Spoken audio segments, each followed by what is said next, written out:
El título de la prédica de la semana pasada era Cuando la fe es puesta a prueba. Y hoy día estoy súper creativo, así que voy a compartir de ese título.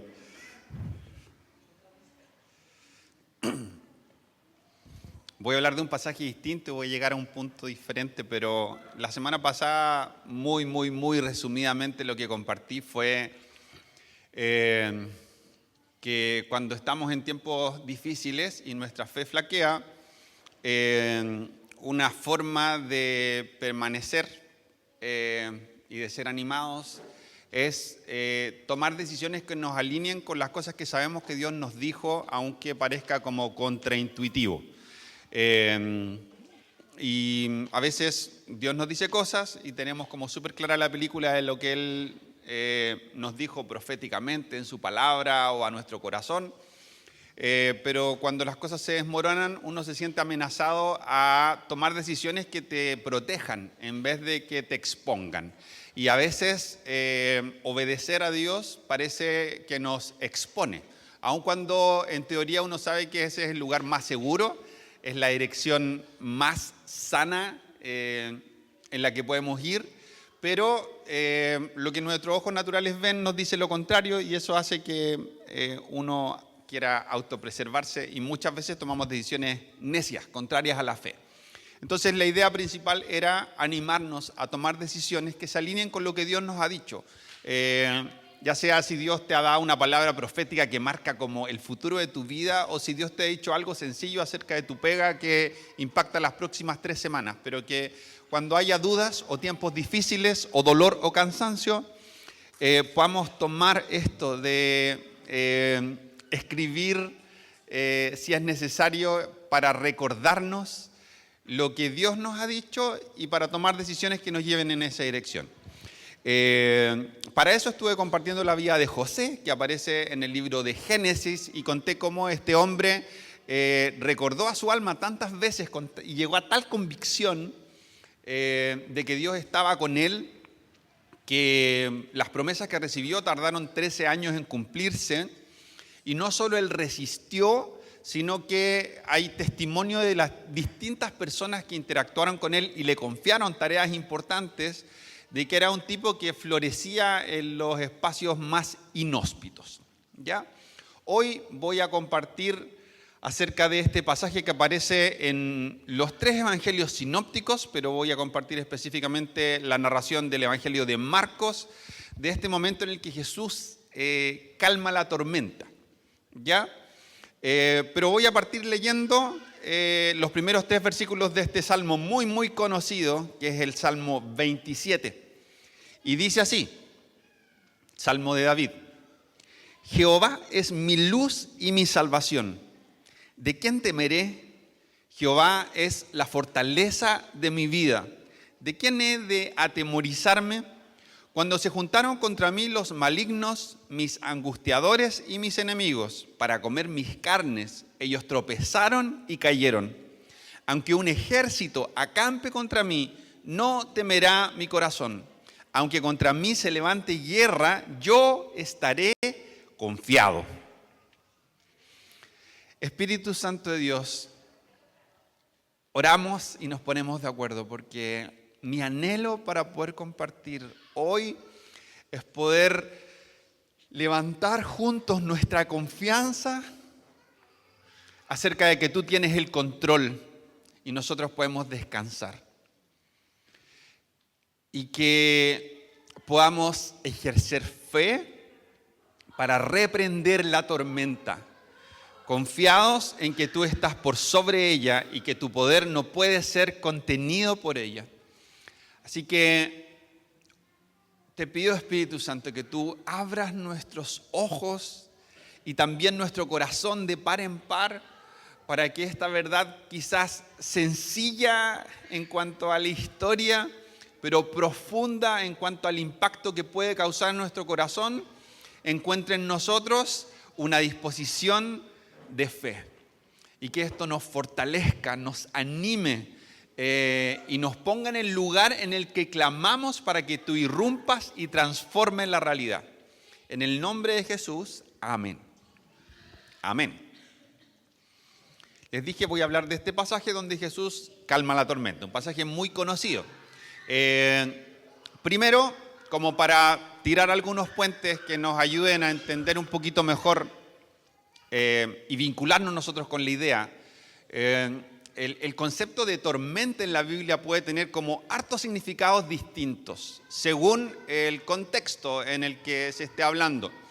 Hay momentos en los que la tormenta representa lisa y llanamente el poder de Dios y se habla de cómo Dios aparece con su voz como un trueno y aparecen los rayos y por sobre las nubes. Hay veces en las que la tormenta representa un juicio o una advertencia de Dios, como en los tiempos de Noé o como también en la historia de Jonás, de la que voy a hablar un poquito porque es una historia paralela a esta de Jesús calmando la tormenta. También en la Biblia aparece la tormenta representando el caos, lo que está desordenado y lo que se opone a Dios. En Génesis 1:2 empieza la historia de la Biblia y el segundo versículo inmediatamente dice: y el Espíritu de Dios se movía sobre la faz de las aguas. En algunas partes dice se movía sobre el abismo, estaba sobre el abismo, según la versión. Esta palabra que se traduce como abismo o tinieblas no es solo oscuridad, sino que la palabra en hebreo representa caos, desorden y oposición a Dios. Y también la tormenta muchas veces representa pruebas y oportunidades para ejercer fe y crecer en cuanto a nuestra confianza. Esta historia de Jesús calmando la tormenta tiene un poquito de caos y un poco de prueba. Vamos a leer y luego vamos a ir a algunos puntos. Es muy sencillo lo que voy a compartir. Dice así, Marcos 4, 35 al 41. Voy a agregar entre medio dos comentarios de 3 o 4 palabras que Lucas agrega a la historia de Marcos. ¿Ya? La historia de Mateo no dice nada adicional, pero Lucas agrega 2 comentarios. 35 dice así: Jesús había estado enseñando en un barco que era costumbre cuando las multitudes eran muy grandes. Él pedía prestado un barco, se retiraba un poquito hacia el agua para proyectar mejor su voz hacia toda la gente. Y esta vez lo hizo así y estuvo enseñando acerca del reino muchísimo rato. Entonces estaba muy cansado y le dijo a sus discípulos: crucemos al otro lado del lago. Así que dejaron a las multitudes y salieron con Jesús en la barca. Lucas dice que también lo siguieron otras barcas, solo Lucas menciona eso. Pronto se desató una tormenta feroz y olas violentas entraban en la barca, la cual empezó a llenarse de agua. Lucas le agrega, y estaban realmente en peligro. Jesús estaba dormido en la parte posterior de la barca, con la cabeza recostada en una almohada. Los discípulos lo despertaron. Maestro, ¿no te importa que nos ahoguemos?, gritaron. Cuando Jesús se despertó, reprendió al viento y dijo a las olas: silencio, cálmense. De repente, el viento se detuvo y hubo una gran calma. Luego él les preguntó: ¿por qué tienen miedo? ¿Todavía no tienen fe? Lucas formula la pregunta de otra manera y les dice: ¿dónde está su fe? Los discípulos estaban aterrados. Primero estaban aterrados por la tormenta, ahora por lo que acaban de ver. ¿Quién es este hombre?, se preguntaban unos a otros. Hasta el viento y las olas lo obedecen. Un poquito más adelante en Marcos aparece la historia de Jesús caminando sobre el agua también en la tormenta, que nos muestra algo en paralelo de Jesús estando por sobre la creación y por sobre el caos. Jonás es una historia del Antiguo Testamento acerca de un profeta al que Dios llamó para llevar un mensaje de juicio contra un pueblo que eran los asirios, que eran malos así, pero tremendamente malos, crueles, horriblemente crueles. Tenía un conocido años atrás que era profesor de historia y en su facultad tenía un equipo de fútbol y se llamaban los asirios, como para intimidar, porque eran tipos muy malos, muy crueles. Y la capital de ellos era Nínive, y cuando Dios le dice a Jonás que tenía que llevar un mensaje para ellos, Jonás escuchó que Dios le dijo, anda y adviérteles que los voy a castigar. Eso fue el mensaje que tenía que darles. Pero Jonás conocía algo del corazón de Dios y dijo, no, yo conozco a Dios. Y este compadre que me quiere mandar allá para que yo les advierta y ellos se arrepientan. Y cuando se arrepientan les va a mostrar misericordia. Y estos tipos no merecen misericordia. Son demasiado malos. Así que, entre que eran demasiado malos y les tenía tirria, y también les tenía miedo, porque no era un lugar en el que le iban a dar una bienvenida con una oncecita, Jonás se le ocurre irse en la dirección completamente opuesta a la que Dios le había dicho que tenía que ir. Y se va en un barco, ¿ya? Y mientras él está en este barco, empieza a venir una tremenda tormenta, tal como en los tiempos de Jesús. Y la tormenta amenazaba con que el barco se volteara por completo. Y Jonás sabía que esta tormenta había venido como consecuencia de su desobediencia. Esa foto no es todavía, por si acaso. Jonás sabía que esta tormenta estaba ocurriendo como producto de su desobediencia. Entonces, pasó que él, a todas sus anchas, venía muy tranquilo de estarse arrancando de la voluntad de Dios y venía durmiendo en el barco, tal como Jesús venía durmiendo en el barco. Y hubo que despertarlo, porque resulta que todos los tipos del barco estaban elevando plegarias a sus distintos dioses. Entonces fueron a despertar a Jonás para que él también levantara, sea el que sea el Dios que tenga, que sume en medio de esta situación desesperada, porque estaban a punto de morir. Entonces Jonás despierta y cacha al tiro de qué va la cosa. Entonces les dice, mira, esta tormenta viene de parte de Dios porque yo me estoy arrancando de él, pero si ustedes me tiran por la borda, entonces la tormenta se va a acabar. Hubo alguno que reprochó, pero sin demasiada pasión, y lo tiraron por la borda y la tormenta se acabó. ¿Ya? Jesús es aquel que ha venido a reemplazar a Israel en su misión para hacerla perfecta. Esto no es un mensaje antisemita, no estoy diciendo algo que no sea distinto de nosotros mismos en cuanto a cómo sería el resultado de la balanza de nuestras vidas si no fuera porque Jesús interviene con su gracia. Pero Él vino y fue llamado de la misma manera que Jonás para llevar un mensaje que impactara y bendijese a todas las naciones. Eso es lo que Dios había querido siempre que Israel fuese.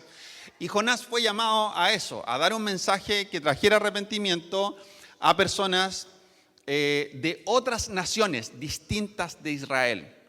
Jonás no cumplió, Jesús sí cumplió. En medio del barco, Jonás conocía el corazón de Dios y sin embargo, cuando había cosas en las que él no estaba de acuerdo, su corazón se resistía. Y pasó esta historia súper conocida, ¿cierto?, de que un gran pez se traga a Jonás y lo tiene 3 días dentro de lo que sea, un intestino, no tengo idea. Y Jesús habla de Jonás y dice, la señal de Jonás, la historia de Jonás es una señal acerca de mí.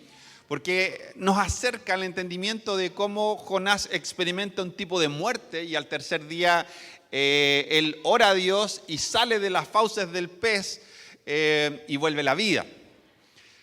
Entonces, este Jonás, estirado,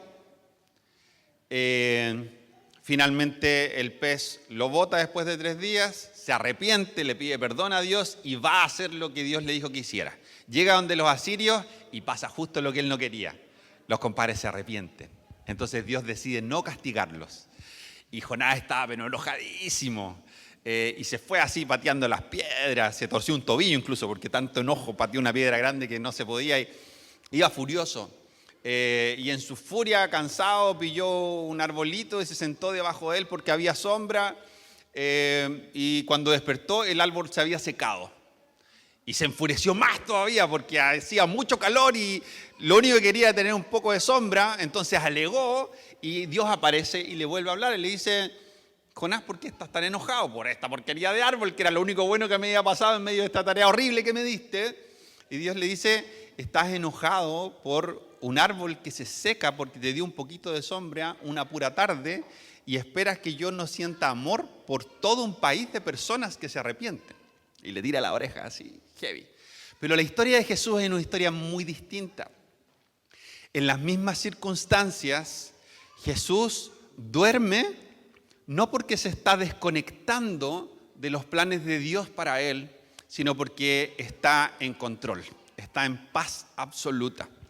Y ahora sí vamos a mostrar estos barquitos. La presentación no es una cosa así tan fabulosa, pero quiero decir tres cosas. Este diseño de barcos en los tiempos de Jesús es como bien cercano a la realidad porque hubo un hallazgo arqueológico hace un tiempo, que ustedes lo pueden buscar, dice Barco de Galilea. Y los barcos de pesca en los tiempos de Jesús en el mar de Galilea, que era un lago, eran más o menos así, más o menos de 8 metros de largo por 2 a 2,5 metros de ancho, con 4 o 6 remos, una vela cuadradita, en un solo nivel, y donde cabían aproximadamente entre 12 a 14 personas. Ese era un barco normal en los tiempos de Jesús, ¿ya? Aquí hay un dato geográfico respecto de, para que nos imaginemos el tipo de tormenta que ellos estaban enfrentando. Leo, dice: las tormentas en el mar de Galilea son conocidas por ser repentinas, feroces y violentas, transformando sus aguas tranquilas en un escenario peligroso en minutos. Debido a su ubicación, el mar de Galilea está a 214 metros bajo el nivel del mar. Las colinas que lo rodean y los vientos fríos del este bajan rápidamente, chocando con el aire cálido y húmedo de la cuenca, lo que genera olas de 2 metros de altura. Entonces yo le pedí a ChatGPT: hazme ese mismo barquito en un dibujo con olas de 2 metros de altura. Y ahí sí la segunda imagen. Eso es más o menos lo que debería ser lo que ellos estaban enfrentando en este momento. Pero seguí buscando y encontré algo que era más bacán de mostrar porque tiene un valor práctico más importante, y es que hay una pintura de Rembrandt, la siguiente. Traté de aclararlo un poquito para que se viera, pero si es necesario me acerco y explico un poco. Rembrandt es un artista en pintura y grabado, el artista más célebre de toda la historia de Países Bajos, y él pintó esta obra que se llama Jesús calma la tormenta. ¿Ya? Y si uno cuenta las personas en el barco son 14, ¿ya? No dice la historia, pero pensando en cuánta gente cabía en el barco, y empieza diciendo que le dijo a sus discípulos que se fueran, no dice que sean los apóstoles, ese es el alcance que quiero hacer, pero lo más probable es que hayan sido los apóstoles, ¿ya?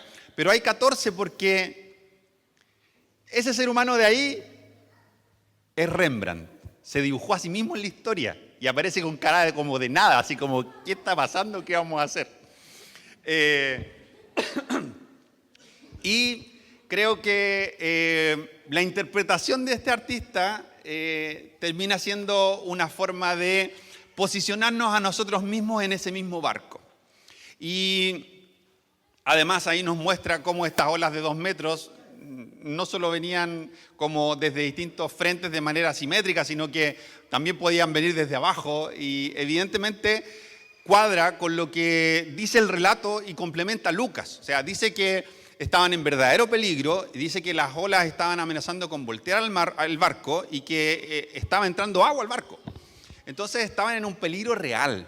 Y Jesús estaba durmiendo tranquilamente. La historia casi termina, no tengo mucho que decir, más que lo que ya dije, pero solo tomemos este dato que creo que nos ayuda a entender cómo nosotros podemos estar ahí también.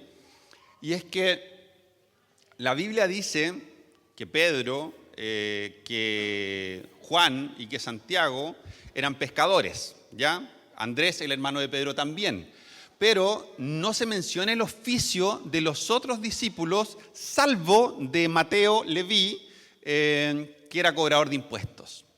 Entonces, no es lo mismo enfrentar una tormenta para Pedro, que era agalladito en general, que al mismo tiempo le daba como una ducha de realidad, porque él sabía que muy probablemente o había visto o había escuchado de colegas que habían muerto. Porque esto que pasa en este lago es algo que efectivamente ha generado la muerte de pescadores, porque es algo que es imprevisible, es un tema de diferencias de presión que genera una cuestión que pasa en un par de minutos. Pero imagínense un cobrador de impuestos ahí. O sea, por último, los otros tipos tenían una tolerancia hasta cierto nivel, pero Mateo en ese punto realmente tiene que haberse querido morir. Y aquí se alcanza a ver, yo lo voy a interpretar para ustedes porque no se alcanza a ver verdaderamente, pero ese ser humano está vomitando. Yo me imagino o que es Mateo o que es otro de los que su oficio no conocemos. Hay otro que está entre medio, que está orando, y Jesús está un poquito más allá. Y despiertan a Jesús, que dicho sea de paso, o estaba bastante cansado, o tenía el sueño muy pesado en general, o estaba teniendo un sueño muy bueno, pero Jesús estaba totalmente en la suya. Y dice, todos los evangelios mencionan que estaba con una almohada. La verdad es que le di vuelta de... ¿Por qué ese dato? No tengo idea, pero todos mencionan que estaba con una almohada. Yo solo me puedo imaginar que eso indica que estaba como... venía predispuesto para dormir en este viaje, como que se preparó. Que la almohada era un pedacito de tela que le dio un par de vueltas, o tenían el patrocinio de Rosen en ese viaje en particular, pero de que iba preparado para dormir, pareciese como que el texto indica un poco eso, porque los tres mencionan ese dato que la verdad es que no le encuentro ningún sentido más que el hecho de que Jesús no estaba durmiendo solo porque se quedó dormido, sino que llevaba algo para dormir. Entonces, los discípulos, desesperados, pensando que se morían, los amorrean y le dicen lo que muchas veces nosotros le decimos a Jesús. No sé si tú se lo has dicho con estas palabras exactas, pero a veces cuando uno enfrenta cosas que pueden ser este tipo de tormenta, como el caos que aparece en Génesis, esto que es gigantescamente más grande que nosotros, que nos supera así, pero de altura y de anchura y de profundidad. Y uno se pregunta, Jesús, pero yo me subí a un barco contigo. Se supone que estoy yendo para el lugar que tú me estás diciendo que vaya. No soy Jonás. No estoy yendo en la dirección completamente contraria. A lo mejor, me he mandado sus condoros. Es cierto. Pero no me estoy arrancando de ti. No estoy queriendo hacer en mi vida lo contrario a tu voluntad, sino que estoy queriendo hacer tu voluntad. Estoy en el barco que tú me dijiste que me subiera. Tú me dijiste, oye, ¿por qué no vamos a otro lado? Ah, bacán, voy con Jesús. Me va a ir el descueve. Entonces me subo tranquilo, contento, animado. ¡Qué maravilla me va a tener Jesús al otro lado! Y de repente pasa esto que uno no espera cuando estoy respondiendo al llamado de Jesús de ir en una aventura con Él. Que aparezca una tormenta, que quede la embarrada, que yo sienta que estoy a punto de morir y que la descripción objetiva de lo que está pasando es que efectivamente la Pili, el Mati y Diego están a punto de morir porque van en el barco que Jesús les dijo que fuesen. Y estando a punto de morir se encuentran con que Jesús pasó a comprar una almohadita y va tranquilamente. Entonces, uno tiene este pensamiento. Jesús, ¿será que no te importa lo que me está pasando? ¿Será que no estás viendo? ¿Será que estás durmiendo mientras yo estoy en un momento horrible de mi vida? Y resulta que tomé decisiones valientes, me cambié de ciudad, me cambié de trabajo, renuncié a un trabajo, terminé una relación, me negué a algo que yo amaba o decidí algo que me daba mucho miedo, confiando en que estaba respondiendo a una invitación de tu parte. Di un golpe de timón en mi vida que para mí fue un salto de fe y me encuentro con que mientras yo siento que estoy a punto de morir, por último, esperaría que tú estuvieras diciendo algo inspirador, que me estuviera susurrando algo que animara mi corazón en el oído, algo, pero no que estuvieses durmiendo. ¿Será que no te importa? En el Antiguo Testamento hay una historia donde aparece el profeta más famoso de todos, que era Elías, en la que él desafía a los profetas de Baal que caiga fuego del cielo, y eran 450 tipos. Y mientras ellos se cortaban el cuerpo, hacían unos bailes raros y todo, Elías se burlaba de ellos y les decía, a lo mejor sus dioses no los escuchan porque andan en el baño. Y a veces uno siente como un temor parecido. ¿Será que Jesús está durmiendo? ¿Será que justo se levantó y fue a otro lado y no cachó que yo estaba en un momento desesperado? Y lo despiertan. Y Jesús, que es increíble en manejar las situaciones y descolocarnos por completo, como que se sacude así, despierta como medio lento y les dice, ¿y por qué están urgidos? ¿Por qué tienen miedo? Y si podemos ver la foto, daba como para tener miedo. O sea, yo despierto y veo eso y Jesús les dice, ¿y por qué tienen miedo? ¿Dónde está su fe? Y les traspasa la responsabilidad a ellos de la tormenta. ¿Qué culpa puede tener el pobre Pelafustán y cada uno de ellos de la tormenta? Y Jesús los exhorta y les dice, ¿todavía no tienen fe? En palabras de Marcos y en palabras de Lucas le dice, ¿dónde está su fe? ¿Por qué tienen miedo? ¿Acaso creen que no vamos a llegar al otro lado si yo voy con ustedes y les dije que voy a llevarlos a la otra orilla? Entonces Jesús como que, me lo imagino así, como un western, tranquilo así, extremadamente tranquilo, y usa una palabra, para que no digan que no aprendieron ninguna palabra en griego, que es indispensable para una prédica. Dice, y reprendió el viento. Y la palabra reprendió ahí es epitimao. ¿Por qué digo la palabra? Porque es la misma palabra que Jesús usaba para reprender demonios. Reprendió a la tormenta de la misma manera. La Biblia dice en Romanos 8, dice, contra su propia voluntad, toda la creación quedó sujeta a maldición de Dios. Sin embargo, con gran esperanza, la creación espera el día en que será librada de la muerte y la descomposición y se unirá a la gloria de los hijos de Dios. Jesús trató la tormenta como trataba a los demonios porque vio la intención detrás de ella de dañar y destruir. Y reprende con autoridad, de manera directa, a la tormenta. Esa es la historia. La tormenta se calma y esta gente que tenía pánico y que en el pánico despierta a Jesús y le dice, nos morimos, despierta por favor, ¿por qué no te importa? Sienten más susto del tipo con el que iban en el barco después de esto que de la tormenta misma.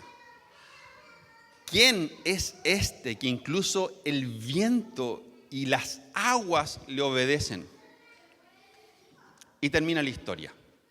Jesús los confronta con su fe porque ellos ya habían experimentado el poder de Dios a través de Él, derramándose a través de milagros y distintos tipos de señales. Él ya había arrepentido demonios, ya había hecho sanidades. Este pasaje aparece en Marcos 4, pero aparece también en Mateo 8 y Lucas 8. Entonces hay un espacio de desarrollo del ministerio de Jesús para que ellos ya hayan experimentado parte de su poder. Pero yo creo que primero, es común que nosotros fijemos expectativas respecto de lo que Jesús puede hacer basados en nuestra experiencia. A lo mejor ellos a estas alturas pensaban o tenían convicción de que Jesús puede echar fuera a cualquier demonio, que puede sanar cualquier enfermedad, pero que reprende una tormenta es como una cuestión de una categoría absolutamente distinta. Y para nosotros a veces nos limitamos a creer que lo que Jesús ha hecho en nuestra vida o en la experiencia de un familiar, de un tío, de mis papás, de un amigo, de un hermano, de un vecino, como que modela algún tipo de expectativa en mí, pero al mismo tiempo pone un techo. Como yo quisiera experimentar lo que el otro le está experimentando, pero al mismo tiempo, como eso es más que lo que yo he experimentado, me imagino que después de eso no hay nada. Y pienso que Jesús está limitado en cuanto a lo que Él puede hacer en medio de circunstancias difíciles. Y pienso que a lo mejor, si estoy pasando un tiempo difícil económicamente y necesito 500 lucas, y nunca en la vida he tenido un evento en el que me entren 500 lucas de una sola vez milagrosamente, entonces, qué difícil que pase. A lo mejor me puedo encontrar 20 lucas en la calle, pero si me pillo 500 lucas, tengo que devolverlos porque si no me puedo ir preso. Complicado, no me las puedo pillar botadas.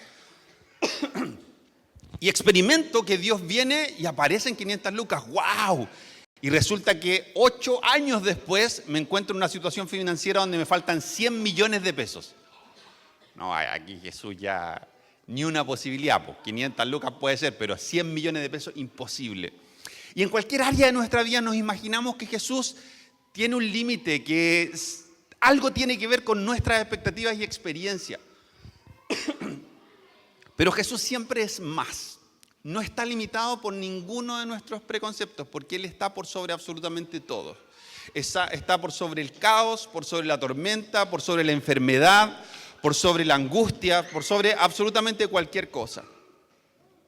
Y lo que yo quiero que hagamos hoy, por eso prediqué algo como parecido, una historia súper distinta, pero el mismo título y finalmente algo que apunta al fortalecimiento de nuestra fe, es para que hoy, más que poner el énfasis en animarnos a poder tomar decisiones sabias que reflejen que creemos en aquel que nos ha hablado, podamos hacer esto de Jesús, de reprender a la tormenta.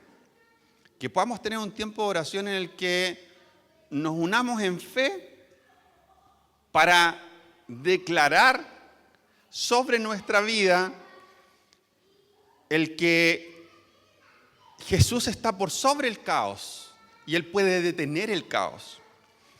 Hay momentos en la vida en los que nuestra historia va a ser como la historia de José, que vamos a vivir largos procesos, 13 años, de lidiar con cuestiones difíciles y vamos a tener que recordar como un ejercicio de disciplina espiritual las promesas de Dios y tomar decisiones sobre esas promesas, aunque todo se esté desmoronando. Pero una de las cosas increíbles del reino de Dios y de la teología del reino, que es lo que nosotros enseñamos en la Viña, es que el reino de los cielos ha irrumpido.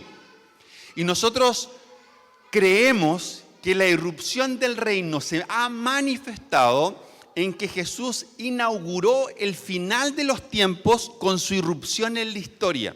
¿Qué significa eso?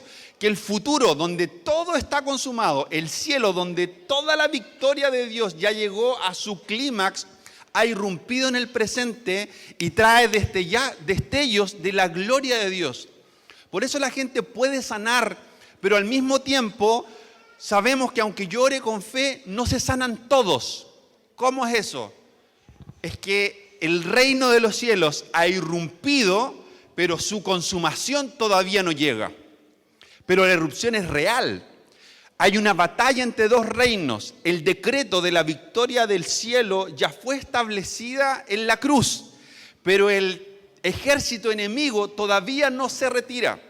El ejército que ya está derrotado, cuyo líder bélico ya sabe que está derrotado, sigue haciendo sus estragos hasta que sea completamente removido.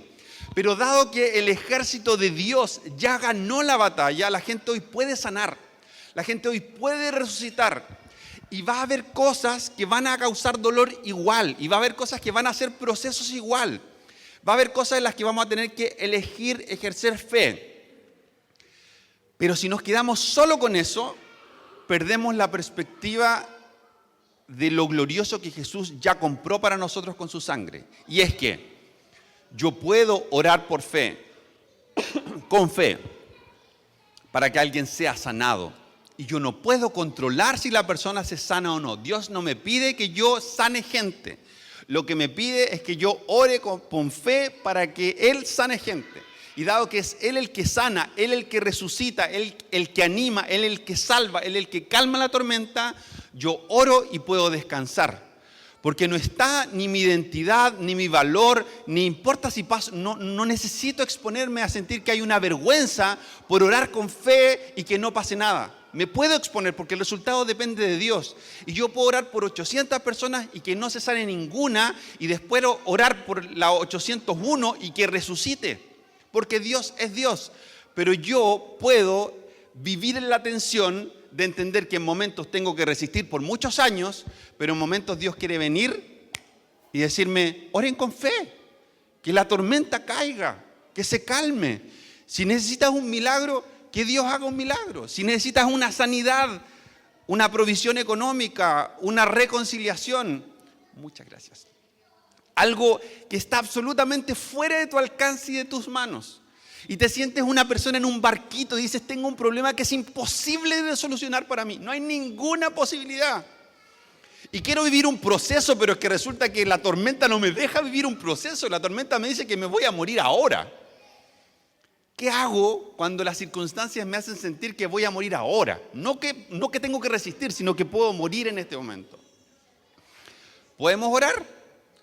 Y yo no sé, no tengo idea si Dios va a hacer milagros sobre 80 personas, 50, 30, 20, 1, pero sé que en la medida que nosotros nos alineamos con lo que la Biblia dice y creemos que el reino de los cielos se ha acercado, el mensaje de Jesús, y creemos lo que Jesús dijo, Él me ha enviado, me ha ungido para sanar a los enfermos, para libertar a los cautivos, para pregonar el año agradable del Señor. Y luego le dijo a sus discípulos, vayan y hagan estas cosas porque ustedes van a hacer cosas mayores que las que yo he hecho. Y luego vemos que los apóstoles lo hacen, pero no solo los apóstoles. La Biblia dice en Hechos 7 que también lo hizo Esteban, que no era un apóstol.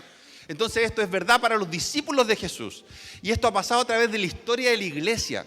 El testimonio de la historia de la iglesia a través de los siglos es que en algún lugar hoy hay gente resucitando en el nombre de Jesús. Eso es una verdad hoy todavía. Hay gente sanando. Nosotros hemos visto y experimentado sanidades y milagros de parte de Dios. A veces es una gota de aceite que cae del cielo, que es el Espíritu manifestándose. Pero en la medida que nosotros ejercemos fe e insistimos y nos exponemos al lugar en el que a lo mejor no pase nada, pero no me voy a acercar pensando que no pase nada. No voy a pensar en el plan B antes de orar. Voy a acercarme con confianza como hijo o hija de Dios y voy a orar por un milagro. Y lo vamos a hacer en el tiempo. Lo vamos a hacer hoy, lo vamos a hacer en 3 semanas y lo vamos a hacer en 2 meses.